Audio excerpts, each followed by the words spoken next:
Ma fille de 11 ans est rentrée à la maison, et elle a trouvé ce mot, laissez-la mourir. N'appelez personne. C'est alors que nous avons vu la grand-mère de mon mari, pâle, et complètement seule. Ma fille s'est précipitée pour appeler une ambulance, mais grand-mère lui a attrapé la main, et a dit, pas de médecin. Regardez juste sous le lit. Peu de temps après, ma belle famille a tout perdu. Avant, je pensais que la chose la plus stressante de ma vie, c'était de préparer les bagages pour des vacances qui coûtaient moins cher qu'un train de pneus neufs. Il s'avère que le vrai stress commence au moment où vous entrez dans votre propre cuisine, et que vous y trouvez une instruction manuscrite, vous demandant de laisser mourir quelqu'un. Je m'appelle Sarah. Je vis dans la banlieue de Seattle, dans une grande maison qui a l'air impressionnante pour les étrangers, mais qui est épuisante pour la personne qui doit la nettoyer. J'ai une fille de 11 ans, Maddie, qui est intelligente, observatrice, et allergique à l'injustice. Et j'avais un mari, nommé Eric. Je dis avait comme s'il s'agissait d'un détail anodin, mais ce n'en est pas un. Eric est arrivé avec une mère, Linda, qui pouvait sourire tout en vous donnant l'impression d'être une tache sur le tissu de sa famille. Linda n'était pas ouvertement cruelle, elle était stratégique. Elle croyait en la dénégation plausible, de la même manière que d'autres femmes croient aux probiotiques. Puis, il y avait la grand-mère d'Eric, Evelyn Sinclair. Pendant 2 ans, Evelyn a vécu avec nous. Elle déclinait, selon Linda, faible, confuse, et plus vraiment toute là. Elle restait dans la chambre du fond, silencieuse, immobile, fixant le vide comme si nous étions une télévision laissée allumée dans un coin. Maddie essayait quand même de créer un lien avec elle. Elle laissait des dessins devant la porte d'Evelyn, des petits mots comme « Salut, grand-mère Evelyn. J'espère que tu te sens mieux », avec parfois un cœur, ou un soleil. Linda n'a jamais reconnu ces dessins, pas une seule fois. Pas un « comme c'est mignon », pas un « merci », rien. Eric se contentait de hausser les épaules, et de dire « tu sais comment est maman ». Cette phrase devrait toujours être accompagnée d'une étiquette d'avertissement. Une semaine avant que tout n'explose, j'ai pris une décision qu'Eric a qualifiée de stupide. J'ai réservé une petite escapade bon marché de 3 nuits pour Maddie et moi. Ocean Shore, un complexe économique hors saison, piscine intérieure, moquette décolorée, le genre d'endroit où le luxe suprême est que le café soit gratuit. Maddie était excitée, d'une excitation qui faisait vibrer tout son petit corps, car pour elle, la joie est quelque chose que l'on peut physiquement transporter. Eric, quant à lui, a regardé l'email de réservation comme si je lui avais envoyé la preuve de mon incompétence. Ocean Shore, a-t-il dit. Ce ne sont pas des vacances. C'est pour 3 jours, ai-je répondu, Maddie veut voir la plage. Il a émis un son, comme si la plage était une insulte personnelle. Il va faire froid. Il va faire humide. Quel est l'intérêt? L'intérêt, ai-je dit en gardant une voix calme, c'est que notre fille demande quelque chose de simple, et que je le fais. Eric n'a pas discuté, il n'en avait pas besoin. Il a simplement poussé ce genre de soupir qui signifie « je te laisse t'embarrasser toute seule ». Très bien, a-t-il dit. Vas-y. Moi, je reste ici. Maddie se tenait là, avec la sangle de son sac à dos enroulée autour de sa main, silencieuse et toute petite, regardant son père renoncer à son bonheur comme s'il s'agissait d'un abonnement fastidieux. Linda a appelé plus tard, car Linda appelait toujours plus tard. J'ai entendu dire que tu emmenais Madison à Ocean Shore, a-t-elle dit, en le prononçant comme s'il s'agissait d'une maladie grave. Eh bien, c'est gentil. Ce sera amusant, ai-je dit. Elle a fredonné. Eric reste ici, bien sûr. Il faut bien que quelqu'un gère la maison. Gérer quoi? Ses fantasmes? Mais je n'ai pas mordu à l'hameçon. Je ne mordais jamais, car blesser Linda ne servait à rien, cela lui donnait simplement une raison d'appeler Eric pour lui dire « ta femme est tellement émotive ». Alors, Maddie et je sommes partis. Et c'était charmant.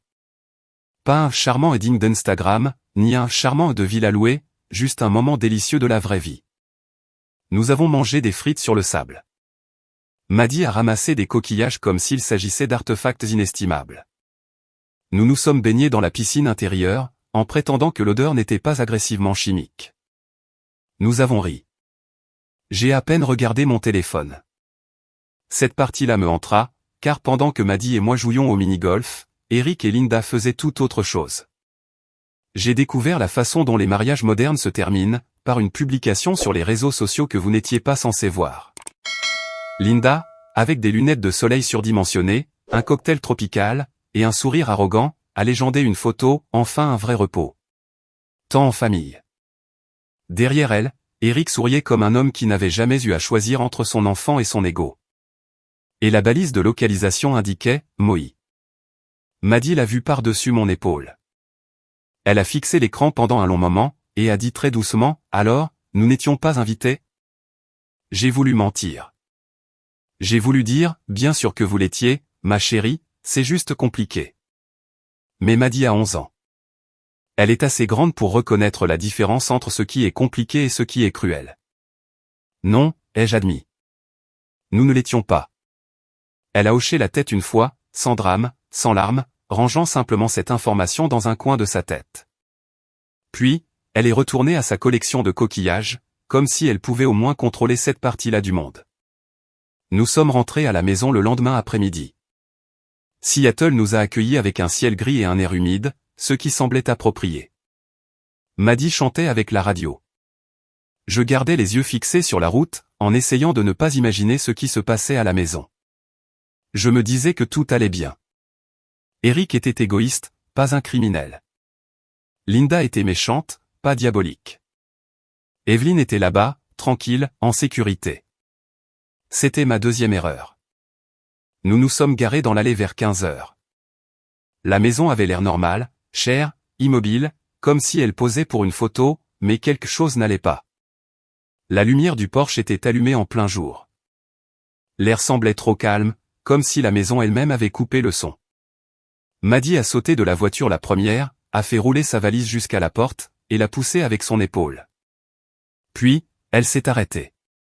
Sa valise a basculé. Elle ne l'a même pas remarqué. « Maman » a-t-elle dit. Sa voix était ténue. Il y a un mot.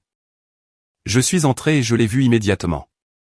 Une feuille de papier blanc, placée en plein centre de l'îlot de la cuisine, comme un centre de table.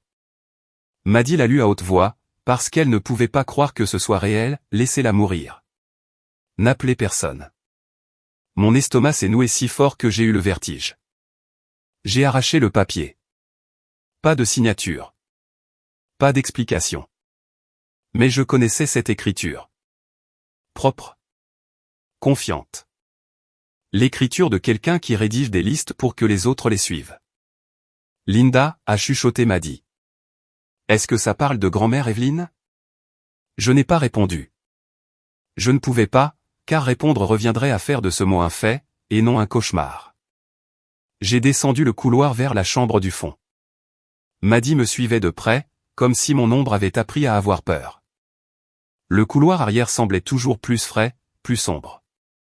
Il menait à la chambre d'Evelyn, la pièce que Linda appelait la chambre tranquille, comme s'il s'agissait d'une option de spa. Quand nous sommes arrivés, j'ai vu le nouveau verrou, une serrure à clé sur le côté extérieur de la porte. J'ai eu la bouche sèche. J'ai essayé de tourner le bouton. C'était verrouillé. J'ai frappé. Evelyn? Pas de réponse. Maddy a eu le souffle court. Peut-être qu'elle ne peut pas répondre. Mon cœur a commencé à tambouriner dans mes oreilles. Je n'avais pas de clé. Je n'avais pas de patience. J'ai eu la certitude soudaine que quelque chose de profondément mal s'était produit dans ma maison pendant que j'achetais une glace à mon enfant. Recule-toi, ai-je dit à Maddy. Elle n'a pas discuté, mais elle est restée près de moi. J'ai attrapé l'objet lourd le plus proche, un chandelier en métal sur la console du couloir, et j'ai frappé le verrou une fois. Puis 2 fois. Au 3e coup, le mécanisme bon marché a cédé avec un craquement. La porte s'est ouverte brusquement. L'odeur nous a frappé en premier, de l'air vicié, une chaleur sèche, et cette sensation distincte d'anormalité propre à une pièce dont la porte a été fermée sur une personne vivante. Puis, j'ai vu Evelyn. Elle était au lit, pâle comme du papier, les lèvres gercées, les yeux mi-clos. Pas d'eau sur la table de nuit, pas de nourriture, pas de médicaments, pas de bouton d'appel, rien. Maddy a émis un son déchirant et a couru vers le lit. « Grand-mère » a-t-elle crié, en attrapant la main d'Evelyn. Ses doigts étaient glacés.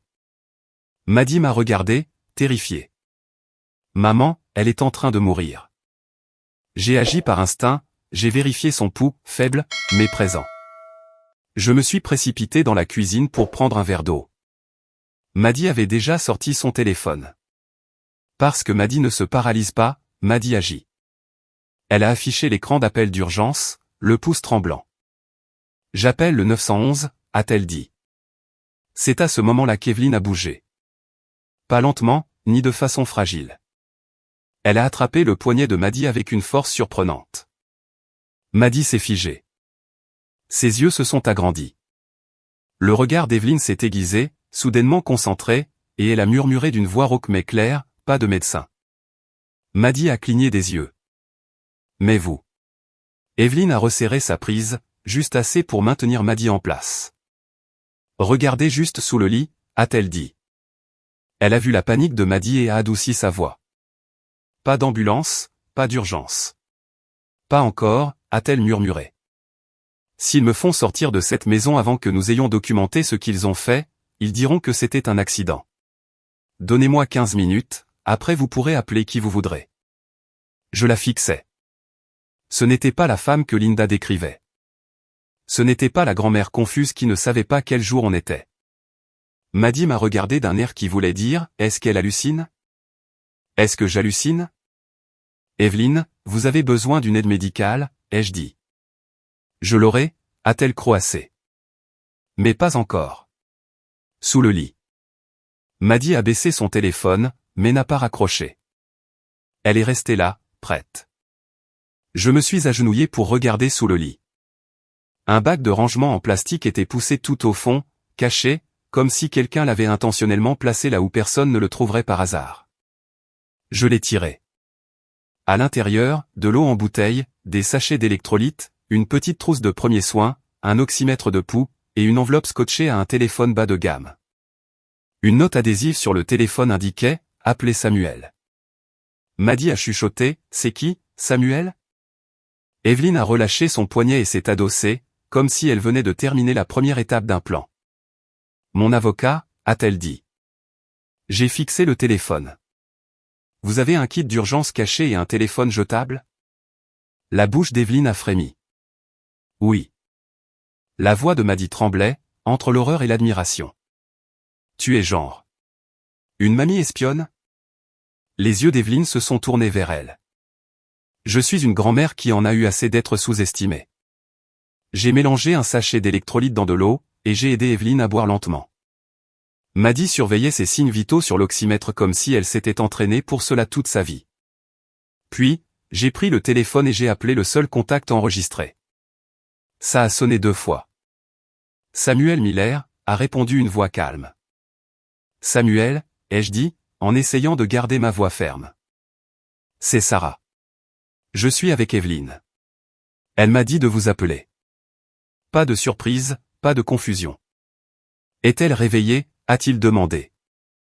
Evelyne a répondu d'une voix rauque, je suis réveillée.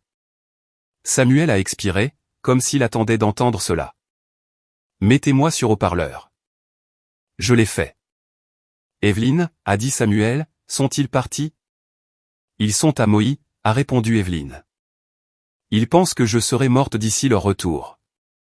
Le visage de Maddy s'est crispé de dégoût. C'est diabolique. Les yeux d'Evelyne se sont adoucis juste un peu en entendant la voix de Maddy.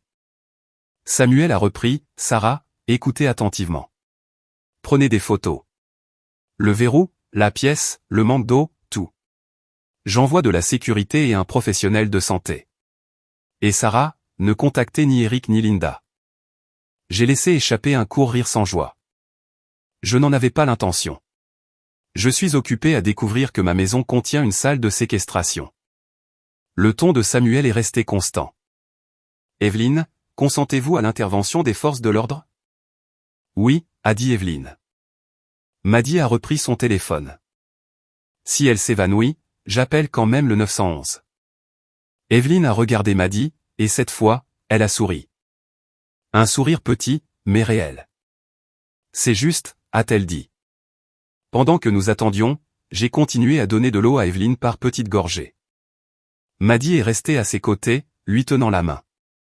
Elle tremblait, mais elle ne s'est pas enfuie. C'est important, car quand on a 11 ans et que l'on voit quelque chose comme ça, soit on prend peur, soit on devient féroce. Maddy était en train de devenir féroce. Samuel est arrivé en moins de 15 minutes, et il n'est pas venu seul. 2 hommes le suivaient, des agents de sécurité, calmes, professionnels, le genre de personnes qui scannent les coins d'une pièce sans qu'on leur demande. Samuel lui-même avait la fin de la cinquantaine, habillé comme un homme qui a l'habitude de débattre avec des juges pour le plaisir. Il a regardé le verrou, les lèvres gercées d'Evelyne, la table de nuit vide, et sa mâchoire s'est crispée. « Evelyne » a-t-il dit doucement. « Êtes-vous assez stable pour parler ?» Evelyne a hoché la tête. Samuel s'est tourné vers moi. « Merci d'avoir ouvert cette porte. » J'ai failli répondre quelque chose de sarcastique, mais la vérité est que j'avais envie de pleurer, alors j'ai juste dit, elle était enfermée là-dedans. « Je sais » a dit Samuel. « Et maintenant, nous allons documenter cela correctement. » Il a passé des appels, les services de protection des adultes, un prestataire médical privé, et un détective qu'il semblait connaître personnellement. Leçon de vie, quand le bon avocat passe des appels, les portes s'ouvrent. Le professionnel de santé est arrivé, une infirmière praticienne qui a jeté un seul coup d'œil à Evelyne, et a commencé à tout noter, signes vitaux, signes de déshydratation, état de la pièce, le verrou. « Voulez-vous être transporté ?» a-t-elle demandé. La voix d'Evelyne est devenue douce, tremblante, d'une faiblesse convaincante. Pas encore. L'infirmière a regardé Samuel. Samuel a hoché la tête. Elle est lucide, a-t-il dit. Notez le refus. Maddy m'a chuchoté, elle joue la comédie. J'ai répondu tout bas, oui, et nous en reparlerons plus tard, car à ce moment-là, il y avait des incendies plus urgents à éteindre. Samuel m'a entraîné dans le couloir, et m'a parlé à voix basse. Sarah, je vais vous dire les choses franchement, a-t-il dit. Eric n'est pas le propriétaire de cette maison. J'ai cligné des yeux. Il quoi? La maison appartient à la fiducie de la famille Sinclair, a expliqué Samuel. Evelyne est la fiduciaire. Eric vit ici et la présente comme la sienne, mais il n'a aucun droit légal. J'ai senti une bouffée de chaleur monter dans ma poitrine, de la rage, de l'humiliation, et un sentiment de justice, le tout entremêlé. Samuel a poursuivi. Eric ne possède pas non plus l'entreprise dont il se vante tant. C'est Evelyne qui la possède. Je l'ai regardé, bouche bée. Quelle entreprise? Samuel m'a jeté un regard éloquent. L'entreprise de distribution de produits de la mer que votre mari aime appeler son affaire. C'est Evelyne qui l'a bâtie. Eric n'est qu'un employé. Mon cerveau a repassé chaque moment où Eric s'était montré supérieur à moi. Chaque fois qu'il avait dénigré mon travail, mon éducation, mes choix, comme s'il était un titan et moi un simple accessoire. Il s'avérait qu'il n'était qu'un cadre moyen avec trop d'arrogance. Samuel m'a tendu un dossier.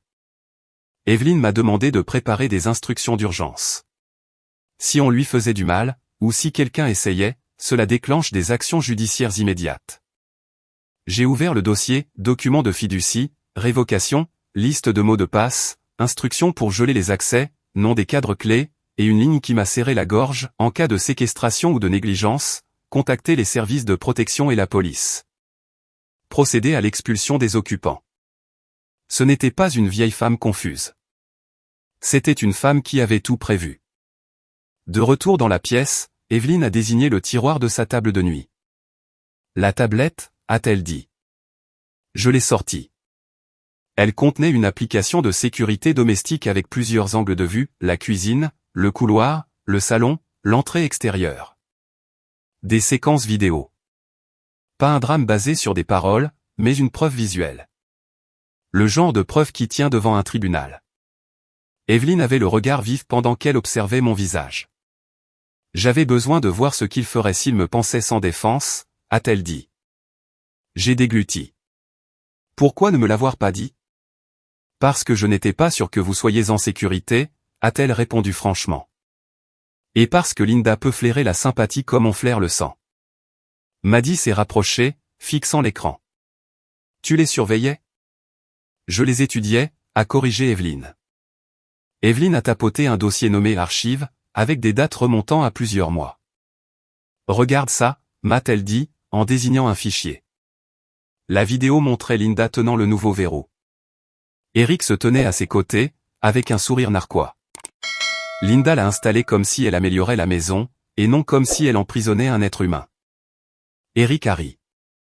Il a vraiment ri. Le visage de Maddie s'est figé. J'ai cliqué sur une autre vidéo, Linda retirant la carafe d'eau d'Evelyn. Elle ne l'avait pas renversée, elle ne l'avait pas oubliée, elle l'avait retirée par choix. Puis une autre, Eric dans la cuisine en train d'envoyer des SMS, souriant à son téléphone pendant que Britney Collins se tenait trop près de lui, en riant. Il l'a embrassée, c'était décontracté, naturel, comme si mon mariage était déjà une affaire classée. Les yeux de Maddie sont devenus brillants. Papa a quelqu'un d'autre? J'ai posé ma main sur son épaule. Elle s'est appuyée contre moi sans quitter l'écran des yeux. La voix d'Evelyn s'est adoucie. Je suis désolé, Maddie. Maddie a essuyé son visage d'un geste brusque, en colère contre ses larmes. Il agit toujours comme si nous étions agaçantes, comme si nous étions dans le chemin. Le regard d'Evelyn s'est durci. Tu n'es pas dans le chemin. Maddie l'a regardé. Alors pourquoi me traite-t-il comme si je l'étais? Les yeux d'Evelyn se sont tournés vers le couloir où se trouvait le verrou. Parce qu'ils ne se soucient que de ce qu'ils peuvent prendre, a-t-elle dit, et toi, ma chérie, tu n'es pas une chose à prendre. Tu es quelqu'un à aimer. C'était le coup de grâce. Ma gorge s'est serrée, car Maddie méritait d'entendre cela de la part d'un adulte qui le pensait vraiment. Samuel est revenu, calme et efficace. Voici ce qui va se passer maintenant, a-t-il dit. Nous déposons une ordonnance de protection d'urgence pour Evelyn. Nous informons les services de protection. Nous préparons la police pour les accueillir à leur retour, et nous coupons dès aujourd'hui l'accès d'Eric à la fiducie et à l'entreprise. Maddie a murmuré avec ferveur, bien. Samuel m'a regardé. Sarah, vous devriez demander le divorce et la garde temporaire dès que possible. J'ai hoché la tête. Ma voix fonctionnait à peine. D'accord. Evelyn a ajouté, je veux qu'il rentre à la maison. J'ai cligné des yeux. Pourquoi? La bouche d'Evelyn s'est figée en une ligne droite. Parce que j'en ai fini d'attendre. Samuel a croisé mon regard. Nous pouvons les attirer ici. Evelyn m'a regardé. Dis à Eric ce qu'il veut entendre. J'ai compris instantanément. La partie cruelle d'eux-mêmes voulait un décès. Ils voulaient une fin propre. Alors, nous leur avons donné un début chaotique. Ce soir-là, j'ai envoyé un SMS à Eric, c'est arrivé. Appelle-moi. J'ai fixé l'écran comme si je tenais un câble électrique sous tension. Maddie a demandé doucement, est-ce qu'on ment? Evelyn a répondu, nous tendons un piège. Maddie a hoché la tête comme si c'était parfaitement logique car, quand on a été traité comme si l'on ne comptait pas, on apprend à apprécier la stratégie. Eric a appelé en quelques minutes. Je n'ai pas répondu tout de suite, je voulais qu'il macère dans sa panique une seconde. Puis, j'ai décroché, et j'ai laissé ma voix trembler. Eric. Sa voix était tranchante, pas tendre, pas inquiète pour moi. Qu'est-ce que tu veux dire par « c'est arrivé » ? J'ai laissé le silence faire le travail. Puis, j'ai chuchoté, ta grand-mère. Il y a eu une pause. Ce n'était pas du chagrin, mais du calcul. Eric a expiré. D'accord, ne fais rien. N'appelle personne. Nous prenons le prochain vol. N'appelle personne. C'était exactement l'esprit du mot de Linda. Mon estomac s'est retourné. J'ai ravalé mon dégoût et j'ai dit, d'accord. Puis j'ai raccroché, et j'ai regardé mon téléphone comme s'il était contaminé. Maddie a murmuré, furieuse, il n'a pas demandé si tu allais bien. Non, ai-je dit. Il ne l'a pas fait. La voix d'Evelyn était calme. Il ne le fait jamais. Le lendemain s'est déroulé comme une tempête organisée. Samuel a tout déposé, l'ordonnance de protection d'urgence, le rapport aux services sociaux, les avis à l'entreprise, les instructions pour geler les accès d'Eric au compte et au système. Les cartes de l'entreprise ont été annulées, les accès aux emails révoqués. Evelyn a passé des appels à ses cadres et à son conseil d'administration. Oh oui, elle avait un conseil comme si elle éteignait une lumière. Le nom d'Eric a disparu de l'annuaire de l'entreprise avant l'heure du déjeuner. C'est amusant de voir à quel point important on peut devenir sans emploi rapidement. La sécurité est restée à la maison, pas de manière dramatique, pas de façon évidente, juste présente. Et la maison a changé. Pas physiquement encore, mais émotionnellement. Pour la première fois, je n'avais plus l'impression de vivre dans l'ombre de Linda, j'avais l'impression d'en être sorti. Ce soir-là, Maddie m'a aidé à ranger les derniers souvenirs de notre séjour à Ocean Shore, des coquillages, un porte-clés bon marché, et une bande de photos de photomaton où nous rions toutes les deux. Maddie a tenu la bande et a dit « Je suis contente que nous y soyons allés ». Je l'ai regardée. Moi aussi. Elle l'a fixé un instant de plus, puis a ajouté « Même si papa n'a pas voulu venir ». Je ne l'ai pas corrigé. Parfois, les enfants se protègent avec l'optimisme, et parfois, on les laisse faire. À 22h58 le lendemain, la caméra de l'allée a sonné. Des phares de voiture, une porte qui claque, des pas. J'ai regardé le moniteur et je les ai vus. Eric faisait rouler une valise, marchant vite comme un homme qui pensait aller vers un héritage. Linda, raide et tendue, scannait la maison comme si elle s'attendait à voir des signes de deuil. Et Brittany Collins, portant un sweat à capuche, essayant de ne pas avoir l'air d'arriver chez moi tard le soir avec mon mari. Maddie a vu Brittany et a murmuré, c'est elle. Sa voix n'a pas tremblé cette fois, elle s'est durcie. Dans le salon, Evelyn était assise bien droite dans un fauteuil, elle n'était pas au lit, elle n'était pas fragile, elle n'était pas confuse. Ses cheveux étaient brossés, ses yeux clairs. Samuel se tenait à ses côtés, et près de l'entrée se trouvaient un détective et 2 agents en uniforme. Calme, officiel, il n'était pas là pour un drame familial. J'ai dit à Maddie, reste derrière moi. Maddie a hoché la tête, mais elle n'a pas reculé. Elle se tenait fièrement. La porte s'est ouverte. Eric est entré, et s'est arrêté net comme s'il avait heurté un mur invisible, parce que la scène n'était pas celle qu'il attendait. Pas de larmes, pas de chaos, pas de cadavre. Juste sa grand-mère vivante, le fixant comme s'il était un spécimen qu'elle venait enfin d'identifier sous un microscope. Eric a ouvert la bouche. Grand-mère ? Evelyn a dit doucement, bonjour, Eric. Linda a retrouvé sa voix la première. Bien sûr que c'est elle qui l'a fait. C'est quoi tout ça ? Pourquoi y a-t-il la police ici ? Sarah, qu'est-ce que tu as fait ? Ah, oui. Accuser la femme qui a brisé le verrou. Classique.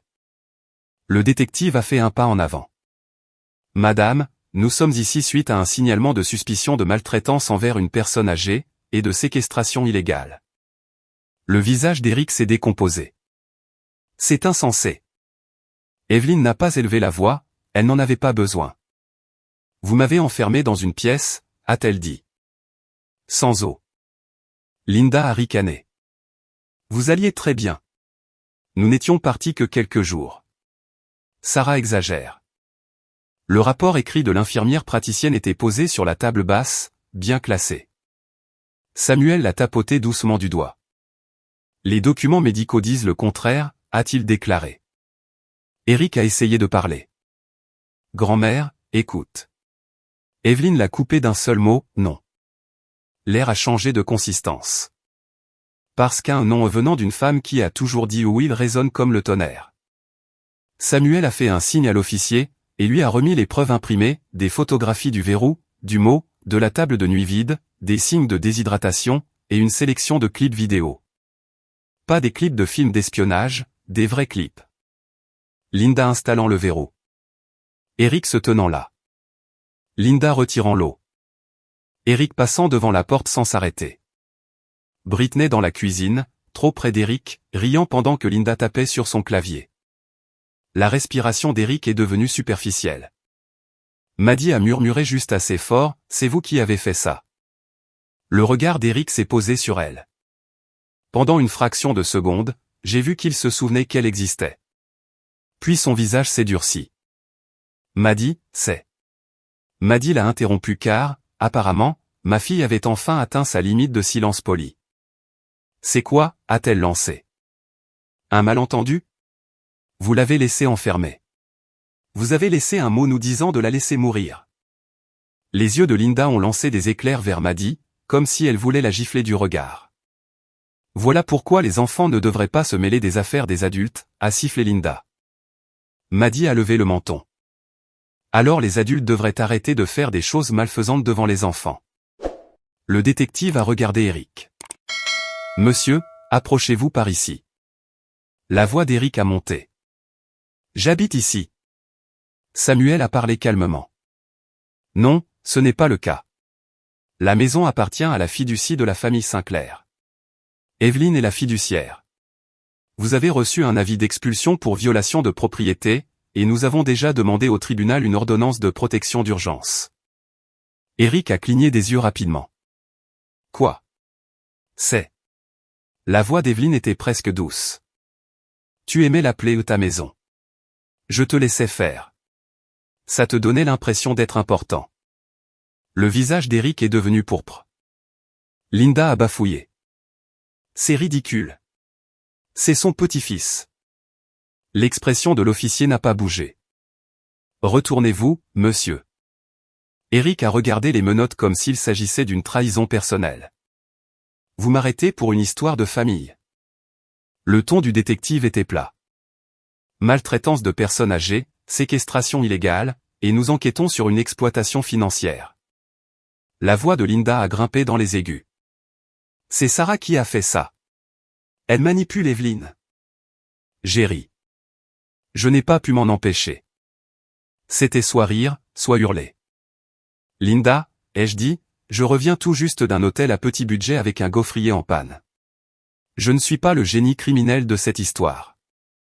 La bouche d'Evelyne a eu un tressaillement. Britney a fait un pas vers la porte. La sécurité lui a tranquillement barré le passage. Pas de drame, juste un refus. Evelyne a tourné son regard vers Britney. Vous auriez dû rester loin de ma famille, a-t-elle dit. Britney a essayé de parler. C'est un malentendu. Samuel est intervenu avec fluidité. Nous pouvons faire cela de la manière simple, ou de la manière coûteuse. Je vous suggère de contacter un avocat. Eric a aboyé, Britney, va-t'en. Britney a hésité, les yeux fuyants. Le détective l'a regardé. Madame, vous n'êtes pas en état d'arrestation pour le moment, mais vous risquez d'être contacté par les enquêteurs. Ne supprimez aucun message, aucune photo, aucun journal d'appel ou dossier financier. Et n'essayez pas de contacter Evelyne. Cela a balayé instantanément son air suffisant. Eric a été menotté et escorté dehors. Linda a suivi, argumentant encore, furieuse, toujours choquée que des conséquences puissent exister. Sur le seuil, elle s'est retournée vers Maddie une dernière fois, le regard aiguisé par la méchanceté. Maddie n'a pas bronché. La porte s'est fermée et la maison, ma maison, la maison d'Evelyne, a enfin semblé pousser un grand soupir. Maddie s'est effondrée sur les marches, les épaules secouées de tremblement. Je me suis accroupi devant elle. Et elle a levé vers moi des yeux humides. Il voulait vraiment qu'elle meure. J'ai dégluti difficilement. Oui. La voix de Maddie s'est brisée. Est-ce qu'il voulait aussi que nous n'ayons aucune importance? Je l'ai serré dans mes bras si fort que j'ai probablement dû nous faire mal à toutes les deux. Tu as de l'importance, ai-je chuchoté. Tu as plus d'importance que tout au monde. Derrière nous, la voix d'Evelyne était calme, presque pleine de regret. Vous avez de l'importance, a-t-elle répété. Et je suis désolé que ma famille vous ait fait ressentir le contraire. Maddie a essuyé ses joues et a regardé Evelyne. Pourquoi as-tu fait semblant? Evelyne a fixé le couloir sombre. Parce que parfois, a-t-elle dit, la seule façon d'apprendre qui sont vraiment les gens, c'est de les laisser penser qu'ils ont déjà gagné. Au cours des semaines suivantes, la vie est devenue une succession de paperasses et de guérisons. Les services sociaux ont fait un suivi. Le détective a pris des dépositions. Le dossier médical d'Evelyne et les photos du verrou ne laissaient aucune place aux excuses bidons. L'avocat d'Eric a tenté l'angle du conflit familial, mais l'État se moque de vos conflits familiaux quand une femme âgée est enfermée dans une pièce sans eau. J'ai demandé le divorce, et la garde d'urgence. Le genre de document que l'on n'imagine jamais signer jusqu'au jour où l'on y est obligé. Eric a appelé depuis la prison, je n'ai pas répondu. Linda a essayé avec un autre numéro, je n'ai pas répondu. Britney m'a envoyé un message en ligne commençant par « En tant que femme », je l'ai bloqué avant qu'elle ne finisse sa phrase. L'entreprise qu'Evelyne a bâtie a continué sa route sans Eric, comme s'il n'avait été qu'un stagiaire de passage. Evelyne a quitté la chambre du fond pour s'installer dans une chambre de devant ensoleillée, comme si elle se réappropriait son oxygène. Maddy l'a aidé à choisir les rideaux. Evelyne l'a laissé faire, ce qui était en soi une petite révolution silencieuse. Certains soirs, je trouvais Maddy assise avec Evelyne, en train de l'écouter parler de l'océan, des affaires, ou de la façon dont les gens essaient de prendre ce qu'ils n'ont pas construit. Evelyne disait, ne signe jamais rien que tu n'as pas lu. Maddy hochait la tête comme si elle emmagasinait ses conseils pour son futur. Un matin, Evelyne m'a tendu un dossier. À l'intérieur, il y avait des amendements à la fiducie et un plan de fonds pour les études supérieures de Maddy. Je l'ai regardée, stupéfaite. Evelyne, vous n'êtes pas obligée. Si, je le suis, a-t-elle dit. Je les ai vus la traiter comme si elle était jetable. Je l'ai vu faire preuve de compassion malgré tout. Cela mérite d'être protégé. Maddy, debout dans l'encadrement de la porte, a chuchoté, c'est pour moi. Le regard d'Evelyne s'est adouci. Oui, pour toi. Maddy s'est avancée lentement, comme si elle n'avait pas l'habitude que des adultes fassent un choix en sa faveur. Je n'ai rien fait de spécial, a-t-elle dit. Evelyne a répondu, tu as essayé de sauver quelqu'un dans cette famille. C'est apparemment rare. Maddy a émis un petit son qui était à moitié un rire, à moitié un sanglot. D'accord. Et puis, elle a serré Evelyne dans ses bras. Ce n'était pas un câlin de film de Noël, c'était un geste maladroit et réel, exactement ce qu'il aurait dû être des années plus tôt. Des mois plus tard, la maison semblait différente, pas parfaite, mais sûre. Nous avons repeint la cuisine. Maddy a insisté pour faire pousser des herbes aromatiques dans le jardin parce que les plantes, c'est apaisant. Evelyne a répondu avec son humour pince sans rire, le basilic ne guérira pas la trahison. Et Maddy a répliqué, il pourrait peut-être améliorer les pâtes. Et Evelyne a vraiment ri. Ce son, le rire d'Evelyne, m'a fait réaliser pendant combien de temps cette maison avait retenu son souffle. Les gens me demandent parfois, est-ce que tu regrettes de l'avoir épousée? Je repense aux mots. Je repense au pouce tremblant de Maddy sur le bouton d'appel du 911. Je repense à la main d'Evelyne saisissant le poignet de ma fille, forte, délibérée, comme si elle l'ancrait à la vérité. Et je pense à Eric entrant dans le salon en s'attendant à des funérailles, pour n'y trouver que la police, un avocat, et une grand-mère qui refusait de mourir selon son calendrier. Le regret est une chose compliquée. Mais voici ce que je sais, la famille n'est pas définie par ceux qui partagent votre nom de famille. C'est défini par ceux qui se présentent quand une porte est verrouillée, et que quelqu'un à l'intérieur attend d'être sauvé. Eric et Linda pensaient que la gentillesse était une faiblesse. Ils pensaient que le silence signifiait la reddition. Ils pensaient que laisser-la mourir était un plan. Au lieu de cela, c'est devenu une preuve. Les preuves ont cette fâcheuse habitude de se transformer en menottes. Alors oui, ma belle famille a tout perdu. Mais qu'est-ce qui a compté le plus? Ma fille a appris qu'elle n'est pas invisible. Et j'ai appris que, parfois, la personne la plus silencieuse de la maison n'est pas pour autant impuissante. Parfois, elle est juste en train de collecter des preuves. Merci d'avoir regardé jusqu'au bout. Si cette histoire vous a touché, n'hésitez pas à mettre un j'aime et à vous abonner pour en découvrir d'autres. Et je suis curieuse, selon vous, qui était vraiment en tort ici? Dites-le moi dans les commentaires. À la prochaine fois.